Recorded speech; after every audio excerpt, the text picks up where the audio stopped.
મહિલાઓને તેમના જ ખેતરમાંથી અત્યારે પોલીસ બહાદુરીપૂર્વક તેમની અટકાયત કરી રહી છે।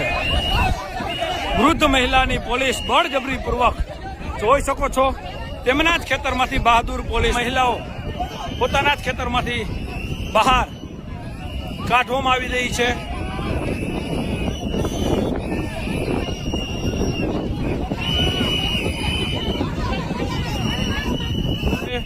જોઈ શકો છો કઈ રીતે વૃદ્ધ મહિલાઓ હોય તેમને પણ અત્યારે અહીંથી કાઢી નાખવામાં આવ્યા છે બારે। એક એક મહિલાને પોલીસ ડિટેન કરી રહી છે।